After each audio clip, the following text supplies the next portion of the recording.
যখন কোনো ন্যায্য দাবি ভিত্তিতে আন্দোলন করতে যায় কেউ, তখনই মারধর, লাঠি প্রটা তুলে নিয়ে গিয়ে জেলে পড়া, এই সমস্ত ঘটনা ঘটতেই থাকে। ব্যক্তিগতভাবে আমি ভয়ঙ্কর বিরোধী, কারণ এক্সটেনশন দেওয়া মানে কিছু বেকার তুলে চাকরিটা কেড়ে নাও। আর যখন এই একটা হিমালয় সম দুর্নীতির ফলে 2016 সালে যে চাকরিরত যে প্রায় 25,793 জনের যে চাকরিটা চলে গেল, সেটাই এই হাইকোর্টের থেকেই দেবাংশু বসাকের রায় থেকেই বেরিয়েছে। ততকের ভূমিকা, পুলিশের ভূমিকা, এই ভূমিকাটা সব জায়গাতেই একটাকে। পরবর্তীকালে সুপ্রিম কোর্ট একটা নির্দেশ দিয়েছিল যে পরীক্ষায় বসবার সুযোগ দেওয়ার জন্য বলেছে। তো পরীক্ষাটা নেওয়া হয়েছিল, পরীক্ষাতে কিছু ক্ষেত্র ও তারা যোগ্যতার মান উত্তীর্ণ করেছে, কিছু যোগ্যতা যারা হচ্ছে not to be specifically tainted, আর যারা টেন্টেড তাদের চাকরি হওয়ার কথা বলেছিল এবং তাদের কাছে টাকা ফেরত দেওয়ার কথা বলেছিল, কিন্তু সে টাকা এখনো কার্যকরী হয়নি। এরপরে তারা আবার ওই বিকাশ ভবনের সামনে তারা বসতে যাচ্ছে। আশা করা উচিত যে একটা নতুন সরকার এসেছে এবং সেই সরকার অবশ্যই এদের বিষয়টা বিবেচনা করবেন।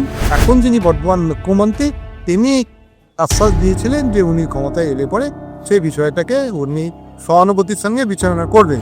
তাহলে পরে যারা not to be specifically tainted তাদের চাকরিতে বহাল রেখে দেওয়া উচিত। কিন্তু এখনো পর্যন্ত সরকারের তরফ থেকে এই ধরনের কোনো প্রস্তাব সুপ্রিম কোর্টের কাছে যায়নি, যদিও এখনো পর্যন্ত কোনো স্পেসিফিক কোনো পাননি বলে, আশ্বাস পায়নি বলে এখনো পর্যন্ত এরা আন্দোলন চালিয়ে যাচ্ছে। তাকে যে টাকাটা দিতে হবে সেই টাকাটা অনেক কম পাবে। তার কারণটা হচ্ছে যে তিনি যে পেনশনটা পান আর তাকে যেটা দেওয়া হবে, এই দুটো কখনোই তার আগেকার ইনকামটাকে ক্রস করবে না। প্রসঙ্গ এসএসসি বিষয়টা নিয়ে কিভাবে দেখছেন? মানে 2016 সালে যারা যোগ্য অযোগ্য যে প্যানেল, আগামী 31শে অগস্ট সেটা বাতিল হতে চলেছে। সেক্ষেত্রে নতুন সরকারের পক্ষে কি কি পদক্ষেপ তারা নিতে চলেছেন বলে মনে করছেন? বিষয়টা হচ্ছে যে যখন এই একটা হিমালয় সম দুর্নীতির ফলে 2016 সালে যে চাকরিরত যে প্রায় 25,793 জনের যে চাকরিটা চলে গেল, সেটাই এই হাইকোর্টের থেকেই দেবাংশু বসাকের রায় থেকেই বেরিয়েছে।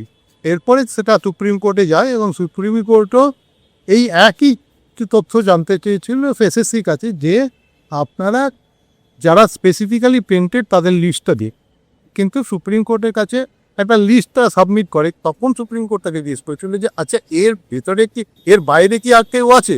তো তখন যেটা অস্বীকার বলে যে এর বাইরে যদি কিছু থাকে তাহলে আমার সেটা জানা নেই। কিন্তু সুপ্রিম কোর্টের কাছে যেটা অ্যাপয়েন্টমেন্ট জুরিসপ্রুডেন্স, সেই অ্যাপয়েন্টমেন্ট জুরিসপ্রুডেন্সে যে একজন যোগ্য ছাত্র যেন এর থেকে বঞ্চিত না হয়, যদি বঞ্চিত হয় তবে পুরো প্যানেলটাই ক্যান্সেল হবে, এবং সেই সিদ্ধান্ত অনুযায়ী জুরিসপ্রুডেন্সের সিদ্ধান্ত অনুযায়ী 2 বছরটা বাতিল হচ্ছে। এরপরে পরবর্তীকালে সুপ্রিম কোর্ট একটা নির্দেশ দিয়েছিল যে পরীক্ষায় বসবার সুযোগ দেওয়ার জন্য বলেছে।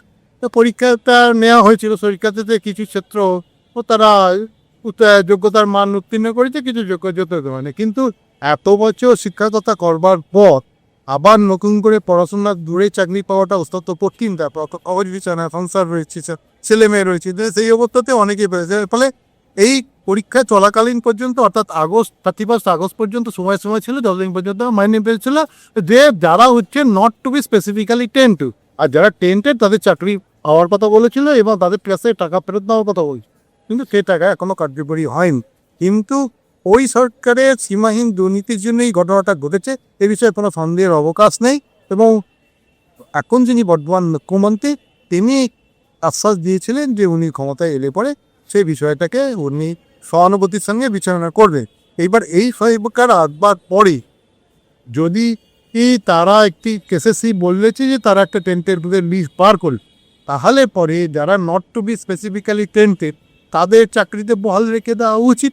এবং এই ব্যাপারে যদি সিদ্ধান্ত সরকারের তরফ থেকে এগিয়ে গিয়ে এই সিদ্ধান্তটা চাওয়া হয় সুপ্রিম কোর্টের কাছে, সেটা অনেক বেশি বলিষ্ঠ হয়। কিন্তু এখনো পর্যন্ত সরকারের তরফ থেকে এই ধরনের কোনো প্রস্তাব সুপ্রিম কোর্টের কাছে যায়নি। এইবার যদি আশা করব যে সুপ্রিম কোর্টের কাছে বর্তমান রাজ্য সরকার এই এতগুলো ছেলে জীবন ও জীবিকা ছাড়তে তারা এই যে এসএসসি যে টেন্টেড বার করেছে তাদের ব্যতি রেখে যে 18 সালের কথা বলা হচ্ছে সে অ্যাকাউন্ট দেবে চাকরিটা বহাল রাখতে, সব ধরনের ভূমিকা নেবে, এটা প্রত্যাশিত। যদিও এখনো পর্যন্ত কোনো স্পেসিফিক কোনো পাননি বলে, আশ্বাস পায়নি বলে এখনো পর্যন্ত এরা আন্দোলন চালিয়ে যাচ্ছে। গত কয়েকদিন আগে তারা ওই শিয়ালদা স্টেশন থেকে এরা নিরাসমণি পর্যন্ত একটা মিছিল করেছে। এরপরে তারা আবার ওই বিকাশ ভবনের সামনে তারা বসতে যাচ্ছে। আশা করা উচিত যে একটা নতুন সরকার এসেছে এবং সেই সরকার অবশ্যই এদের বিষয়কে বিবেচনা করবেন এবং যারা not to be specifically tainted তাদের চাকরি দেখার ব্যাপারে তারা সুপ্রিম কোর্টে তাবৎ এইটুকু প্রত্যাশা করা যায়। এই যে মিছিলের কথা বললেন দাদা, এই মিছিলে তো পুরুষ মহিলাদের উপর আক্রান্ত হয়েছেন, এই সমস্ত ঘটনা আমরা দেখতে পেয়েছি। এটা কোথাও গিয়ে কি পুরনো সরকারেরই পুনরাবৃত্তি ঘটলো না? পৃথিবীর সব জায়গাতেই স্নাতকের ভূমিকাটা মূলত একটা স্নাতকের ভূমিকা, পুলিশের ভূমিকা, এই ভূমিকাটা সব জায়গাতেই এক থাকে। কোথাও যে একটা মানে খুব গণতান্ত্রিক দৃষ্টিভঙ্গি নিয়ে আন্দোলনগুলোকে দেখে, এটা অন্তত তৃতীয় বিশ্বের দেশগুলোর ক্ষেত্রে এটা দেখা যায়। এবং তারা যে কালচারটা অ্যাডাপ্ট করেছে, যে কালচারটাতে গড়ে উঠেছে, এর বাইরে তারা খুব একটা চায় না। কাজে সবসময় যখন কোনো ন্যায্য দাবি ভিত্তিতে আন্দোলন করতে যায় কেউ, তখনই মার দৌড় লাঠি প্রথা তুলে নিয়ে গিয়ে জেলে পড়া এই সমস্ত ঘটনা ঘটতেই থাকে।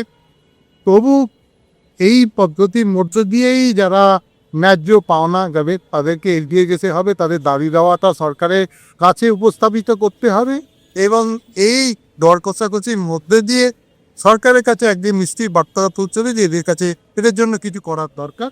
তখন নিশ্চয়ই আশা করছি যে সরকার তখন তাদের সক্রিয় ভূমিকা। আচ্ছা, নতুন সরকার কি এক্সটেনশনের বিষয়টা কি ভাবছেন? সেই নিয়ে কি হাইকোর্ট বলুন বা সুপ্রিম কোর্টে কি বলুন তারা যেতে পারেন? প্রথম কথা পেয়েছি যে এক্সটেনশনটা ব্যক্তিগতভাবে আমি ভয়ঙ্কর বিরোধী, কারণ এক্সটেনশন দেওয়া মানে কিছু বেকার তুলে চাকরিটা কেড়ে নাও। আর বিষয়বস্তুটা আরেকটা ব্যাপার সরকারের পক্ষে, সেটা হচ্ছে যে এক্সটেনশন দিলে একটা সরকারি নিয়ম আছে, তো সেই নিয়মটা হচ্ছে যে তাকে যে টাকাটা দিতে হবে সেই টাকাটা অনেক কম থাকে। তার কারণটা হচ্ছে যে তিনি যে পেনশনটা পান আর তাকে যেটা দেওয়া হবে, এই দুটো কখনোই তার আগেকার ইনকামটাকে ক্রস করবে না। তার মানে সরকারের পক্ষে আসলে এইটা একদিক থেকে সুবিধাজনক, আমি একটা এক্সপার্ট নলেজকে ব্যবহার করতে পারছি আর কম টাকা সেটা কম টাকা, কিন্তু একটা বেকার ছেলেকে চাকরি গিয়েছে বলে। কিন্তু সরকারের দৃষ্টিভঙ্গিটা যদি সামাজিক বৃহত্তরতা দেওয়া, তাহলে কিন্তু এক্সটেনশনটা দেওয়াটা উচিত নয়। এবং মানে আমরা যেটা ট্রেড ইউনিয়ন আন্দোলনের দিক থেকে বিষয়গুলোকে ভাবি, আমরা সবসময় এই ধরনের এক্সটেনশনে এর বিরোধিতাই করে বিরোধিতা যাতে করে বেকার যুবকদের চাকরি একটা পরিধি তৈরি হয়। সেই জন্য আমরা একটা সবসময় চেষ্টা করে চাইবো যে এই এক্সটেনশন প্রথাটাকে বন্ধ করে বেকার ছেলেকে যেন চাকরি।